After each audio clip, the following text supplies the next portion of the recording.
Hello folks, welcome to my long-term 2023 review of the Sony PSVita. So what I'm going to be looking at is what is it like to use this much maligned console today. And by maligned, I don't mean that the console itself is bad, but Sony's way of dealing with it, many issues from that, have kind of really made this console not much of a thing anymore. Now, it's quite a big deal in the homebrew scene and the indie scene, but in terms of mainstream games, it's been left behind years ago. Sony made a number of quite significant errors in handling this really quite remarkable little device. You can see here it's quite a handsome device, fits quite nicely in your hand, it's got good D-pads on it, analog sticks, got your PlayStation button, plenty of buttons on the front. You got shoulder buttons, volume buttons. Now, I would say the two single biggest things that held back this rather excellent little machine start with the price. I believe when I bought this in 2011, this came out at about £260, £270. That was a ton of money, like basically buying a PlayStation 3. It kind of really didn't make sense for a lot of people. I bought one because I love PlayStation products, and the thought of playing full proper games on this. The second issue that really caused a problem is not that one, it's silly me. It's actually on one of the sides here. Nope, not that side either, that's embarrassing. It is down right on the bottom, down here. So you open this up and there's your little proprietary Sony memory card. So, what's the problem with having a proprietary memory card? Well, Sony's memory stick platform years ago wasn't that much more expensive than other things, and you know, it was more secure and it was simple to use and that, and it wasn't too bad, even if it was a bit more expensive. However, Sony's memory card platform for this was quite ridiculous.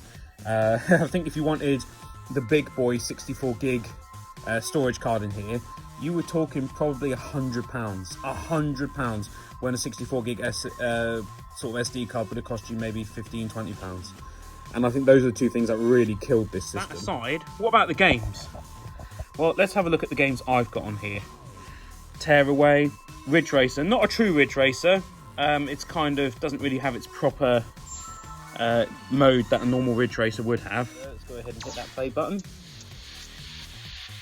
it's going to look at the memory now.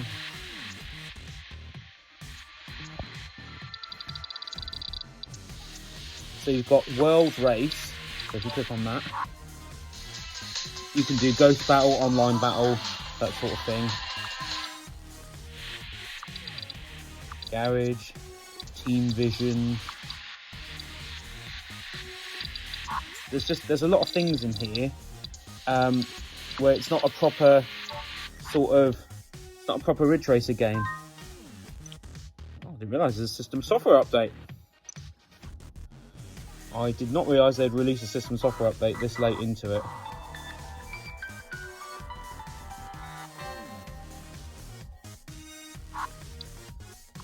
And see, this is another issue that you do tend to find with these PS Vita games now, is they're missing some content because they can't really get online. So you can do Spot Race, and it's still fun, but it's not the normal sort of Ridge Racer kind of thing. There doesn't seem to be much of a proper career in the same way as there was in other games. But graphically, as you can see, for a system from a handheld from 2011, it is quite a handsome game.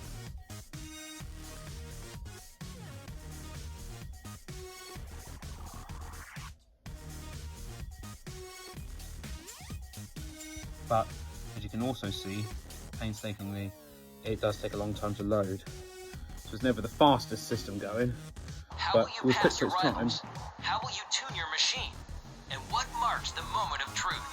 Take all these into consideration and plan your strategy for the race. So you can see the graphics are still pretty nice even today. 3, 2, 1, go! Oops, I'm rolling backwards. The music isn't as good as previous Ridge Racer games either, but you can see graphically it's not a bad looking game. So let's move on to another game. How about Borderlands 2? what you didn't see there, because I skipped right past it all, is that there is a ton of loading, and again it wants me to update the system software, so I will do that. But this game took probably a good minute or so just to get to the title screen, between all the different splash screens that come up, and which are fun to watch the first time but not so much when you have to watch them every time, and then loading up into the game. Now it's searching for downloadable content. Yeah, but this is Borderlands 2 running on a handheld from 2011. So still pretty cool in its way, even if it is taking a long time to get into it. So I'll go ahead and stop again. Okay, so finally, after 2 crashes, I've managed to get Borderlands 2 running. Now, you can see already the frame rate is quite low. That is to be expected, mind you. This is, after all, a fairly large 360 era game / PC game running on a tiny little handheld.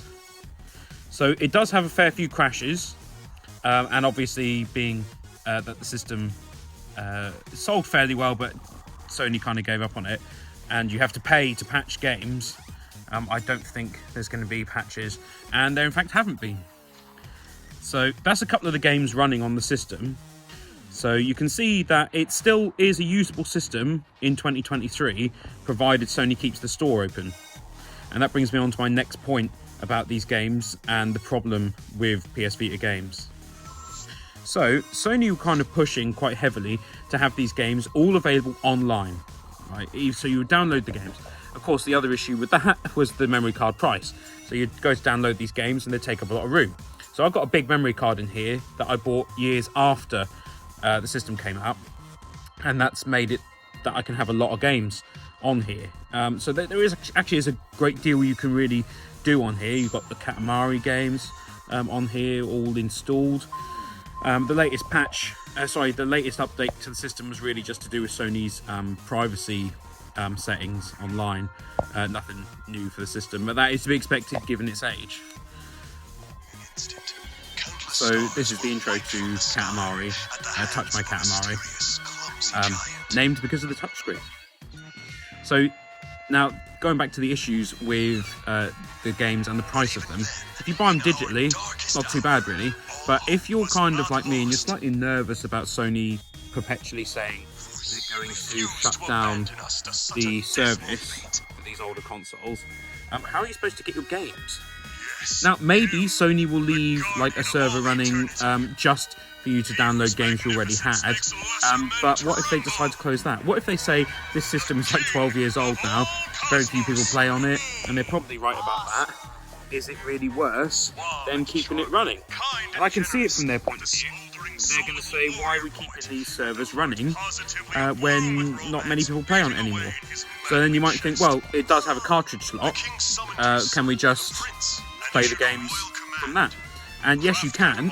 However, again, the system did sell okay, but it didn't sell enormous numbers.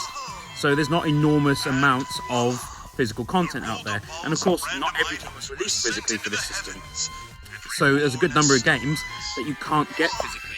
Or if you want to get them physically, you have to pay quite a premium.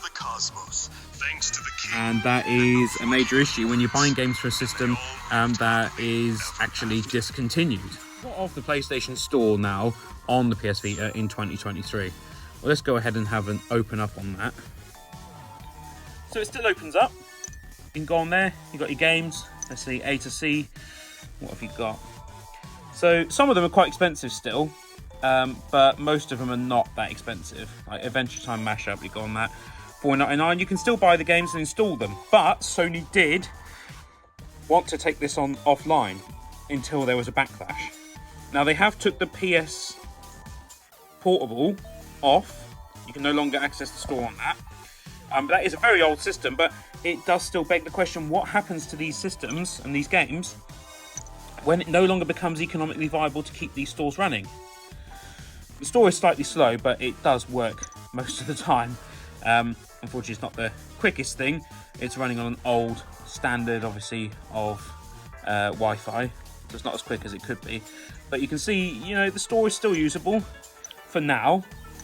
But, you know, this goes to show why we need to keep the pressure on companies like Sony. I love Sony, but we need to keep the pressure on these companies because otherwise they will shut these things down and then we're left unable to play our games. Now, even if I only play this a few times a year, it's my games. You know, I've downloaded them. I'm told you own the license to the game, but what, only so long as you can access the store to get the game via that license? Doesn't really sit right with me. But in 2023, my point is you can still use this system, and it is still receiving sort of minor system updates from Sony, even if they are more to do with maybe stability or just privacy settings and that sort of thing. So, what about the hardware on this? So you've got your D-pad, excellent. 2 analog sticks, both feel great. I've put little nubs on these so they're a bit more grippy. You've got your 4 traditional PlayStation face buttons. You've got a camera on the front and on the back. You've got stereo speakers. That's your means of charging it. Of course, it is proprietary, but it's quite easy to get the charging sort of ports for that. You've got your headphone jack, memory card slot. On the side, you've got a slot here. That's for putting a 3G SIM in, which I do have in there, but I never use it and I don't pay for the contract. And you've got your buttons on top, your shoulder buttons. This is where you would put, if I can get it open, it requires you to get your fingernail in there. Yeah, this is where you would put your games if you do buy them physically. That's an expansion port, but it's hardly ever been used for anything. You've got your volume buttons. So, in terms of hardware, it's quite a handsome little device. You do have a web browser on there, but it's basically unusable these days. And you've got parental controls, you can take photos with it, you can have music on it, videos and email. I doubt anyone ever used any of them, in all honesty. You could do PS3 remote play and PS4 remote play, but again, I doubt anyone uses that anymore. The same as the near content on there, because not many people use these. So, overall, in 2023, you can still use this and everything still runs fine on it. Some of the games are a little bit slow, given its age, but it still has a pretty good sort of breadth of content on there. When you've got Metal Gear Solid HD, for example, the HD collection, that's Metal Gear Solid 2 and 3. New Little King Story is fun, the Wipeout game's good. There's a good amount of content still available on here, and you don't pay a ton for the machine. So, yeah, 2023. PS Vita, still a usable machine, still fun to play on, but the question remains, how long? Now, I'd love to hear your thoughts and comments on this. So if you'd like to like the video, leave me a comment, tell me what you think about the PS Vita, your memories of it, what you think the future holds for it, that sort of thing. Hit that subscribe button, consider checking out my Patreon, and thank you very much for watching. Have a great day.